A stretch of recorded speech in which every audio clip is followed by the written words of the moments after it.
Why only 1% find freedom in Buddhism? One of the basic principles of getting the mind into concentration is that you have to gladden it first. There are lots of ways of doing this. Sometimes just thinking about doing the concentration is enough to get you glad. You have an opportunity to sit here with your eyes closed and with no other responsibilities right now. You don't have to deal with anyone else. If you want, you can totally ignore the Dhamma talk. Just be with your breath, be with your body, be with your awareness right here in the present moment. You're not responsible for the past, not responsible for the future. As for your responsibilities right here in the present moment, they're basically for the sake of your happiness. You want to develop good qualities in the mind, the qualities of the path. You can abandon the causes for suffering, and in the course of developing the path, you see those causes more clearly.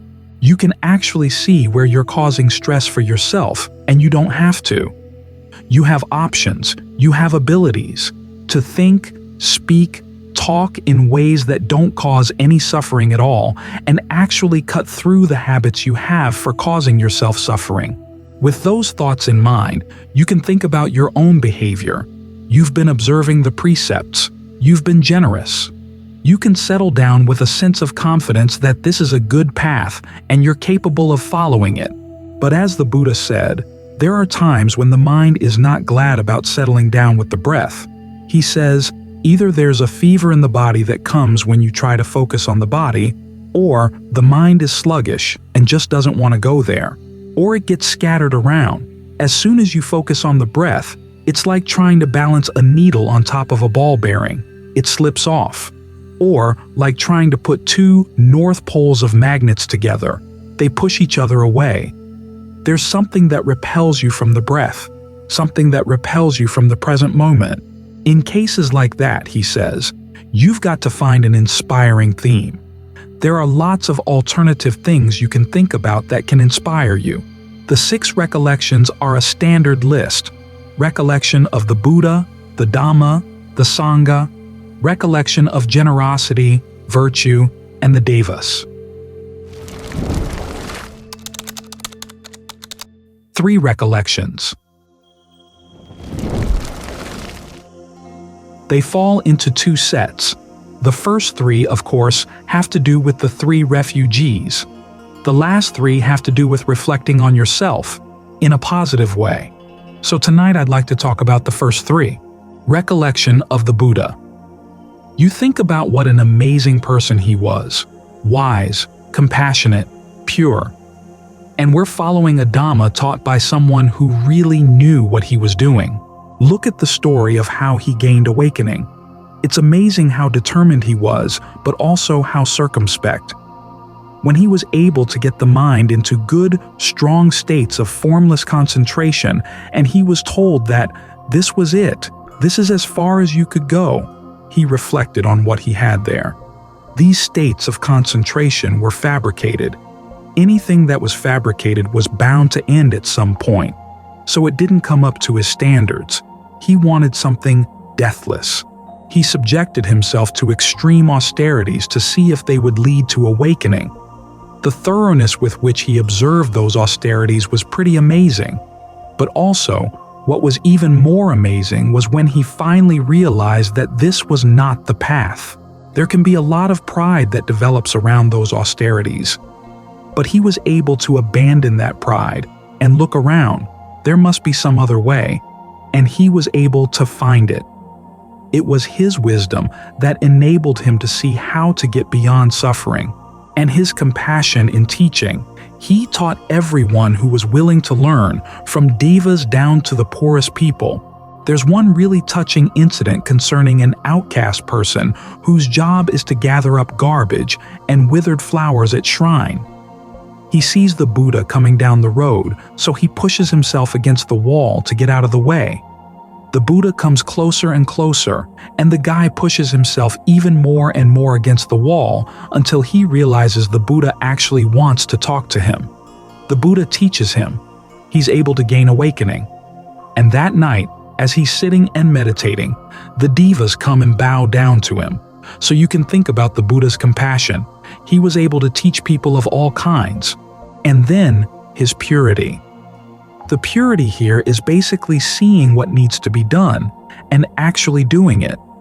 Interesting that that would be the definition of purity. You have high standards and you live up to them. If he was going to become Buddha, he had to test his awakening to make sure it was the real thing. So, he tested it again and again. You read in the canon about the different standards against which he tested it. What was his knowledge of the devas? What was his knowledge about suffering? What was his knowledge about different states of being throughout the cosmos? Again and again, it passed the test. So, wherever he saw that anything was lacking in his practice, he would make up the lack. So, get inspired by the Buddha, that he really was an amazing individual, and that his awakening, you could say, is the most important event in human history. The fact that someone was able to find the way to the end of suffering and able to teach it to others. You can take heart in that. You can also reflect on the Dhamma. The Dhamma is available to all, and it teaches us a path that, as they say, is good in the beginning, good in the middle, good in the end. The basic principles are good. As you're following them, you reflect on your actions. You can see the Buddha's not asking you to do anything that's beneath a really high standard, anything that you could be ashamed to do, anything that would harm anybody in any way. There are so many ways in which people try to find happiness that are harmful. And here the Buddha's saying, here, you can find happiness, and it doesn't have to harm anybody. He had seen this himself as he looked at the world. He said everywhere he might look for happiness, he saw that someone already had laid claim to it. If he was going to try to find his happiness there, he'd have to push them away, fight them off. That gave him a sense of real dismay. But then he realized if he looked inside, there was this huge territory in his heart where nobody else had laid claim, and he could find his happiness there. Then he showed by example that we can all do that. That's what the Dhamma's all about. After all, as the Buddha said, the qualities he developed in the course of his awakening were nothing totally exclusive to him. We all have these qualities within us in a potential form. In some cases, they're pretty obscured, but they're there. He doesn't say that we're basically good by nature, but he does say that have good potentials. We have to watch out, of course, because there are bad potentials as well, so we have to be heedful. But the goodness is there, and the Dhamma focuses on that. That basically gives us power. We find so many ways in the world basically says, okay, the world is a mess, but you can't do anything about it. There are people who have power and they're very jealous of their power, and they're not very compassionate with their power either. They don't really care about anybody else. They're willing to wage war and not care what anybody else thinks. That's the kind of world we live in. If that's all there were in the world, it would be a very dark world. But as Ajahn Fuang said about Ajahn Lee showed him the brightness of life. The Buddha and his Dhamma show us the brightness, that it is possible to train the mind, to find true happiness within, and here are the steps all laid out. So you can allow those thoughts to gladden you. Of course, if the Buddha seems superhuman and hard for you to compare yourself to him, there are the members of the Sangha. Especially when you read the Therigatha and the Thergatha, you realize that not everybody in those days was on the verge of awakening. We read about people like Yasa and Bahiya who happened to hear a very brief teaching by the Buddha and gained awakening. Well, those were the fruits that were already ripe. But there were a lot of fruits in the time of the Buddha that were not very ripe at all. They had to really work hard, yet they were able to do it. Some of them were even suicidal, but they got beyond it. So, you learn from them. You learn about the things they thought about that enabled them to lift their spirits, come to their senses. You realize the potential was there inside them. That potential is in you too. It's simply a matter of being willing to follow the Dhamma in accordance with the Dhamma. That's the example set by people of all kinds, young, old, Rich, poor, high caste, low caste. Those things didn't matter. This is what's amazing about the Sangha. In one of the dreams the Buddha had that forecast his awakening, birds of different colors flew toward him. As soon as they came to him, they all became yellow. The symbol there was that people of many different castes who would all come, and they would abandon their caste identity. In the case of the monks and the nuns, they would put on the yellow robe. The lay people would wear white. That was pretty radical back in those days, because caste was such a huge issue in India. So we look at the Sangha, and we can see ourselves there someplace in the members of the Sangha who eventually did gain awakening. There's a tendency in the biographies of the Ajahns in Thailand to make it sound as though they were ready to become arahants as soon as they came out of the womb. But as you get to know them, you realize they were human beings just like us. They had their problems, they had their difficulties, they had their weaknesses, but they were able to take advantage of their strengths. Again, you can think the thought, they can do it, they're human beings. I'm a human being. If they can do it, so can I. That can lift your spirits. So these are 3 of the possible inspiring themes that you might use. As the Buddha describes it, you can actually get into the first jhana thinking about inspiring things like this. Stay focused on the theme until you find that it gives rise to a sense of well-being. Then you can drop the theme, come back to the breath, put aside your thoughts, and enter the second jhana. This means that this is a perfectly good alternative to starting out with the breath. So, take advantage of the fact that we have these recollections, because what's going to gladden your mind, what's going to gladden somebody else's mind, will differ from person to person. For example, thinking about the Buddha, sometimes you're inspired by his wisdom, sometimes by his compassion, sometimes by his purity. Well, whatever works. Because that's the basic principle. That was the principle that motivated the Buddha to begin with. He was going to find what worked. He wasn't going to just listen to inspiring theories. As he said, he taught cross-questioning rather than bombast. Bombast is when the teacher teaches with beautiful words but doesn't want you to ask questions about, what does this word mean? What does that word mean? He just wants to impress you with fine-sounding language, fine-sounding concepts. But the Buddha's way of teaching was to encourage cross-questioning. If there's something you don't understand, ask.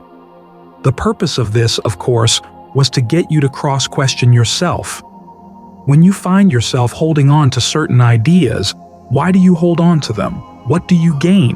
What do they do, these ideas? That's probably one of the more radical parts of the Buddha's awakening. Instead of just holding on to ideas, he asked himself, what do these ideas do? Where do they come from in the mind? What do they lead to? He was able to step back from his old ideas, the ideas that kept him down, the ideas that kept him limited, and then opened his own mind to new possibilities. That's what the Dhamma he taught was all about, opening our minds to new possibilities. And when you see that those new possibilities apply to you as a potential member of the Sangha, here meaning the Sangha of the noble ones, whether you're lay or ordained, that's what can gladden the mind. That's what can inspire you, so that the mind will be willing to settle down and really look into itself with a sense of confidence that it's going to see good things inside when it looks. 4 bases of success. Breathe deeply for a bit to notice where you feel the sensation of breathing, and try to stay with that sensation wherever it may be in the body. Then notice how long breathing feels, how deep breathing feels. If it feels comfortable, stick with it. If not, you can change the way you breathe. Make it longer, shorter, faster, slower, heavier, lighter. Experiment for a bit to see what kind of breathing is best for you right now. And the word best here can mean lots of different things. 1, easiest to stay with. 2, most energizing if you're feeling a lack of energy, or most relaxing if you're feeling tense. This is where you have to start exercising your discernment right at the beginning to get a sense of what the body really needs, what the mind really needs. It's the same with choosing where exactly in the body you're going to focus. If you focus on the head, sometimes it may give you a headache, so you focus further down. Some people find that if they focus down around the stomach, they start getting sleepy. So you have to notice what effect your choices are having on your ability to get the mind to settle down with a sense of alert well-being with the body right here. It gives you lots of variables, and it gives you something to get interested in. As the Buddha said, a sense of interest is one of the factors that helps you to succeed at the meditation. There are 4 factors of the meditation altogether that he calls the basis for success. You may have heard that there is no such thing as a good or a bad meditation, but that's what they tell people when they're just getting started and might get discouraged when all they can see is how their mind is not staying in the present moment. It's going off someplace else. But if you really want to be serious about the meditation and actually get some benefit from it, you have to gain a sense of what's a good meditation and what's not. Learning how to get lessons from your bad meditation so that you can make them better the next time or improve them while you're meditating. The first base of success is desire. It's part of the path that we chanted about just now. In right effort, you generate the desire to abandon unskillful qualities that have already arisen and to prevent unskillful qualities that haven't arisen from arising, to give rise to skillful qualities, and then, when they've arisen, to develop them as far as you can take them. There's an effort here, and effort requires desire. In fact, the Buddha says all Dhammas are rooted in desire. There's no way you're going to be able to practice a path without having a desire. It's simply a matter of 1. Focusing the desire properly on the right goal, and then 2. After you've chosen the goal, focusing on the path that leads there. If you spend all your time thinking about the goal, you're never going to get there. You need to have a desire to follow the path, developing right view, right resolve, all the way down through right concentration. Right now, we're working on the factors of right concentration, which require effort, mindfulness, and the ability to get the mind to settle down with a sense of well-being. You think about what you're doing here and evaluate how you're doing it. Meditation does require some thought. It's not like you're trying to banish all thought right away. Instead, at the beginning, you're learning how to apply your thoughts specifically to what you're doing in the present moment and to anything that might pull you away. If you find yourself being attracted to thinking about what happened today or what you're planning to do tomorrow, you have to think just to the extent of cutting off any interest in those thoughts, at least for the time being. Tell yourself that you can put them aside. You don't need them right now. You're working on something more important. Then you get back to the breath. So you have to want to do these things. And if you're sitting down and feeling not all that motivated, take some time to motivate yourself. Think about the good that can come when the mind is well trained. As the Buddha said, it's the essence of any skill that's going to give rise to happiness. You've got to train the mind. Otherwise, if the mind isn't trained, it can make a mess of things, even when they're going well. It's like having a little puppy in your house. If you don't train the puppy, it's going to make a mess, no matter how nice your house is. Your carpets are going to be ruined. It'll harass your guests. What may be cute in a little puppy is not going to be cute when it gets older, so you have to plan ahead. Do what you can to get the puppy trained so that when you tell it to go to bed, it goes to bed, and it knows where it can and can't do its business. Of course, you've got a human mind, not a puppy mind. Human minds are capable of doing a lot more damage than puppies can do, so your mind really needs to be trained. In addition to thinking about the drawbacks of not having a trained mind, think of the advantages of having a trained mind. You can be more self-reliant, more able to handle difficult situations as they arise, and to be more helpful to other people.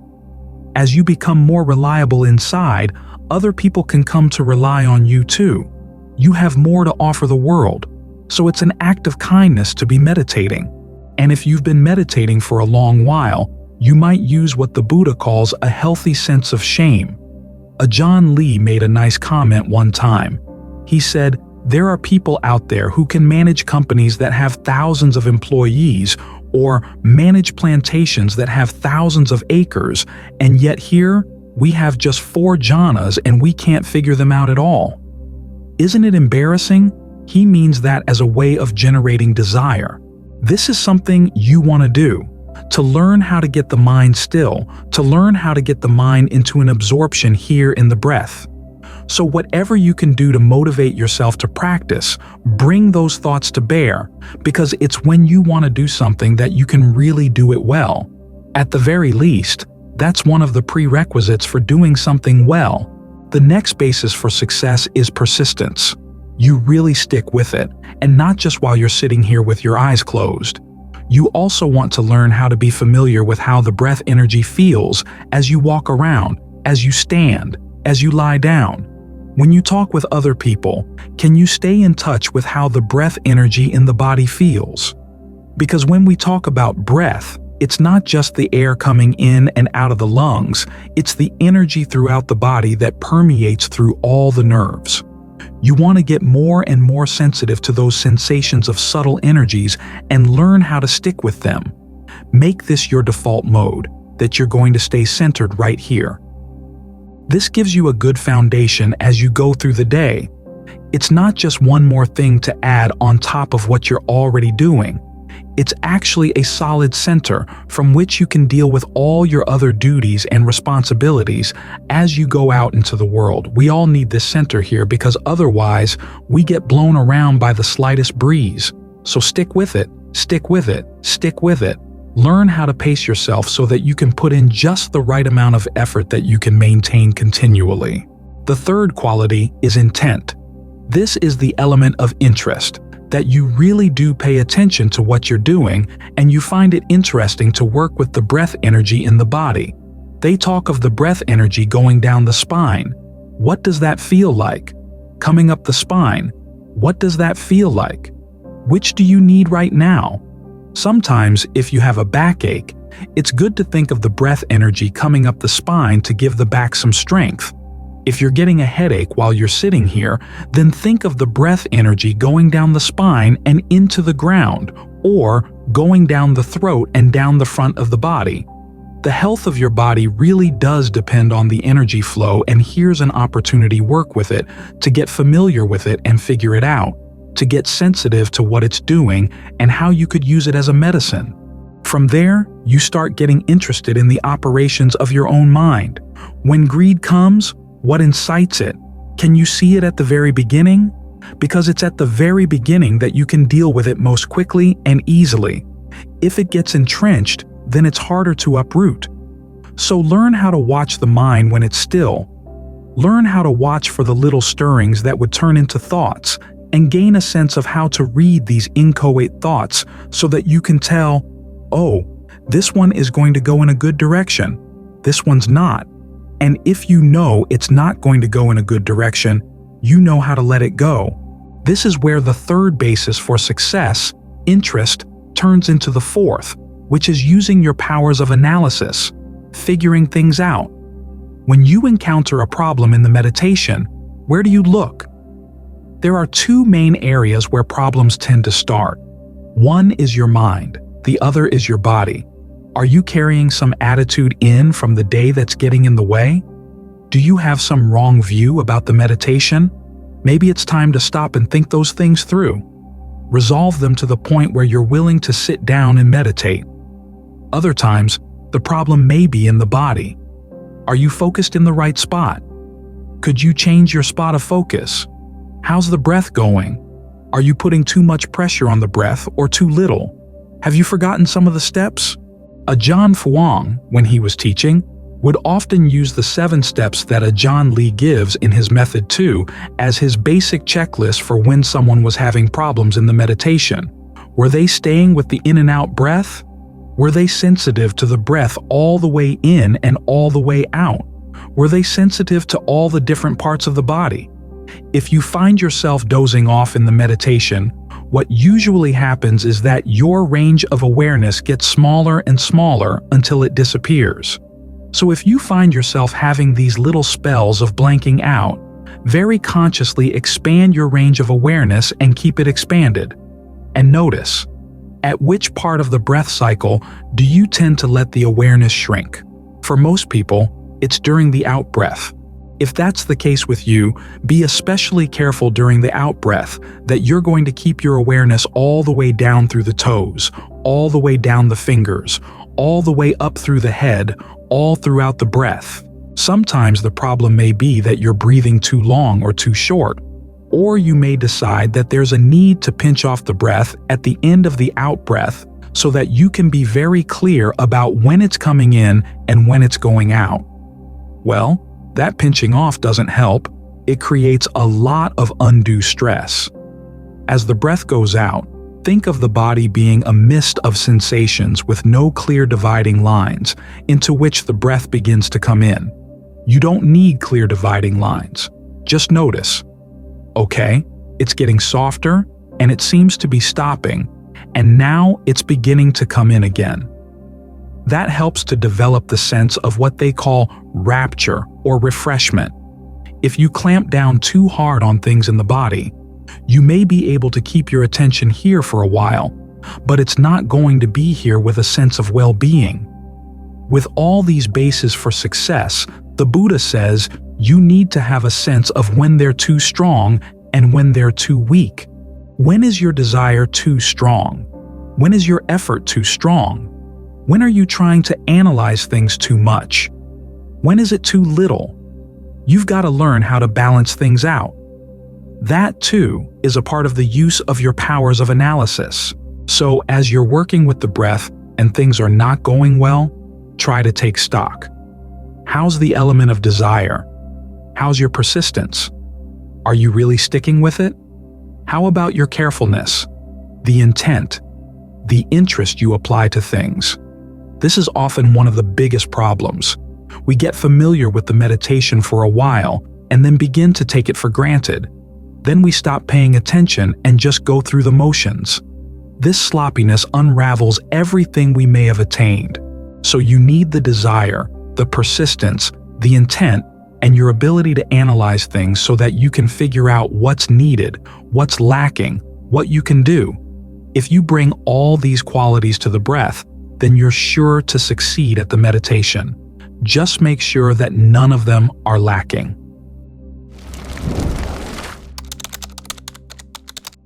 Success on the path. To stay with the breath, you first have to want to stay with the breath. It's the first basis of success in the practice. Some people object to the idea that there's success and failure in the practice. But this is a path that leads to a goal. That's something we always should keep in mind, that we're going someplace. Willy-nilly, we're going someplace. We're heading to aging, illness, and death. But you want to ask yourself, is that the place you want to head? Or the only place you want to head? The body does have to age, grow ill, and die. But does the mind have to do that? Does the mind have to suffer from those things? Is there a place where you can go where you don't suffer from those things? As the Buddha said, it's not found by going anywhere in the physical universe, but it is found by going inside. And the fact that there is that possibility, that potential for going in a direction that doesn't age, doesn't ill, doesn't die, that's why we have the Buddha's path. That's why there are the right factors of the path and the wrong factors of the path. And that's why there's success and failure. If it were the case that there wasn't that potential for putting an end to suffering, that life was simply a matter of learning how to accept what's already here, then the practice would be very different. But what the Buddha is asking you to do is to accept something else, that there is a potential to put an end to suffering. And it's going to demand a lot out of you. There is one place where he says that even if the practice involves suffering to the point where there are tears streaming down your cheeks, you stick with it, because the path ultimately does lead to a goal that more than makes up for all the tears. The few tears running down your cheeks are very few compared to all the tears you've been shedding already. If you drive up Interstate 5 along the coast and look out across the Pacific Ocean, you realize that there's a huge amount of water there. It stretches out to the horizon, and you know it goes far beyond that. And yet, the amount you see is nothing compared to all the water in all the oceans. And all the water in all the oceans is nothing compared to the volume of the tears you've been shedding over all these many lifetimes. If you don't follow the path, there are probably going to be that many more tears waiting for you in the future. So there are two reasons to have the desire to focus on the path. One is realizing that the path leads you away from a lot of suffering. There are many comparisons in the canon. The Buddha picked up a little bit of dirt under his fingernail one time and said, "Which is greater, the dirt under my fingernail or the dirt in the earth?" Of course, the dirt in the earth was much greater. He said, in the same way, for someone who has seen the Dharma, has broken through the experience of the Dharma eye, in other words, gained the first level of awakening, the amount of suffering that remains for that person is like the dirt under the fingernail, whereas the amount of suffering that awaits those who haven't is like the dirt in all the earth. So that's one reason for following the path, is that it's a way to avoid an awful lot of suffering. The other reason for engendering desire for the path is that it's a good path, and it leads to a really good destination. The destination is something we can't see yet, but we can see the path. Right view, right resolve, right speech, right action, right livelihood, right effort, right mindfulness, right concentration. These are all good things to do.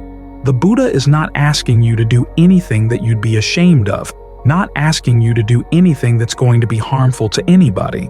He's asking you to develop good, honest, upright qualities of the mind, things you can be proud that you can develop. So as you think about the rewards of the practice and all the dangers that the practice takes you away from, it can help give energy to your practice. This is why recollection of the Dharma is one of the recollections the Buddha recommends. He says that when you're focusing on one of the frames of reference or establishing mindfulness based on the body, feelings, mind, mental qualities, there may come times when the practice starts getting difficult.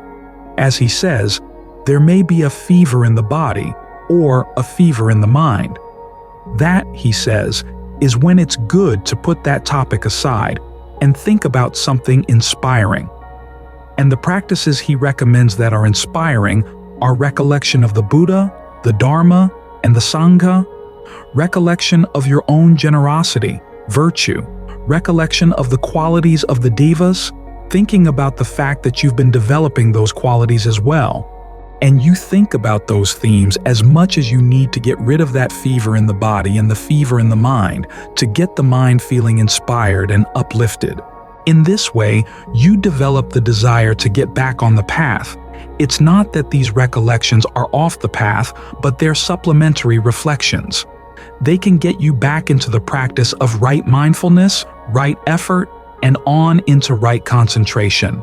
When things start getting dry, remember that it's wise to gladden the mind to give rise to that sense of desire. It's part of learning how to read your own mind, to diagnose its diseases, and then provide the medicine it needs. If the desire is lacking, stop and think. What would your life be like if there were no prospect of putting an end to suffering? Think of how fortunate we are that we have the path, that it hasn't been forgotten. We don't have to forge the path ourselves in a very uncertain world. Think about the Buddha, about how uncertain things were at his time. A lot of people were saying that there was no way to put an end to suffering, that you should just accept things as they are. Others were saying that there was an end to suffering, but nothing you could do about it. It was just going to happen naturally, just like a ball of string unwinding, and eventually you'd get to the end of the string. But in the meantime, you've got to put up with all the suffering that's entailed in what remains of the string. The Buddha had the courage not to accept either of those ideas. He thought, Maybe there is something that can be accomplished through human effort, and so he put his life on the line to test that idea. At present, we have the example of many people in the past, the Buddha himself and all of his noble disciples. So it's not quite so uncertain. We may still have our doubts about it, but at least there's a path laid out. And a lot of very honest and upright people have said that it works. When the practice gets dry, it's useful to think about these things, so that you can work through any hesitation you may have in focusing on the breath, or any reluctance, any sense of weariness. As Ajahn Fuang said, you lubricate the mind so that it doesn't seize up the way an engine would seize up when it runs out of lubricant. You give rise to the desire to stick with the path. From that desire develops persistence, the energy, the stick-to-it-iveness that's required in training the mind. After all, the mind has a lot of old habits, and it's going to take time and persistence to deal with these things. So it's important to learn how to give yourself energy all along the way. Persistence, as Ajahn Lee says, goes together with your powers of endurance. And the best way is to keep yourself on the path, keep yourself strong on the path, is not to weigh yourself down with unnecessary doubts about yourself, unnecessary complaints about how difficult things are. It's always good to focus on where things are going well, and not to keep obsessing about the things that are difficult or wearisome. We may distrust the Pollyanna approach of always looking for the bright side, but it makes the practice a lot lighter to keep reminding yourself that there are a lot of positive things about being on this path. And you find that they give you energy. You can save your doubts for your defilements. Learn how to be skeptical about your defilements. In other words, you really look at them and question the assumptions that get in the way of the practice. Of course, that means you have to learn how to recognize them. This is where the quality of citta, or intent interest, comes in. As you give yourself to the practice, look to see what keeps pulling you back. What nagging doubts do you have? What complaints does the mind have? Learn to question them.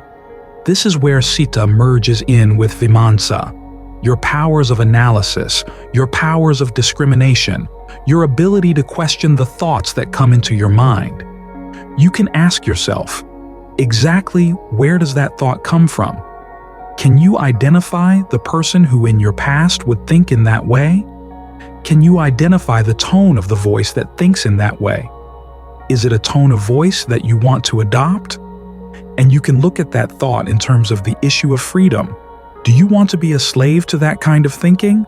This is one of the reasons we try to keep the mind with the breath, so that it can look at its thoughts with a certain of detachment, from a certain amount of distance, get some perspective on them. One really effective way of dealing with them is to refuse to go along with them and see how they complain. Then ask them, why should I believe that complaint? And try to see what kind of reasons that part of the mind comes up with. Keep pushing your questioning until you find the point where the reasons break down. When you can develop these 4 bases for success, you're in a position where you can be your own teacher, read the situation in the mind and not fall for it. Or to use another analogy, you're your own doctor. Learn to recognize the illness and recognize the cause of the illness, and give the right medicine. Because, as the Buddha said, he merely points out the way. It's up to you to follow it. As a doctor, he is the one who prescribed the medicine. It's for you to find the various herbs that he prescribes, and then to take the medicine. The Buddha can't give you a shot and cure your illness, but he can tell you what the right herbs are and how you take them. And he gives you some explanation of the cause of the illness, so you can understand how the herbs are related to the cause. In other words, he teaches you how to become your own doctor. So try to develop this sense of what's needed to be your own doctor, to be your own teacher, so that at the very least the dialogue in your mind can be more helpful, more intelligent, more wise, and actually head in that direction that we want to go, to the end of suffering. At the very least, test to see if what the Buddha had to say is true. The only way you're going to know is if you give it a good, honest, serious test. If you don't give it that test, then all the sufferings of life begin to move in on you. They don't promise a way out at all, the denial of any way out. That's what's so insistent about the way life normally is. And that defilements that go along with that denial are what keep us trapped. So we owe it to our desire for happiness to give the path a serious try, and to try to develop whatever qualities are needed to see us through.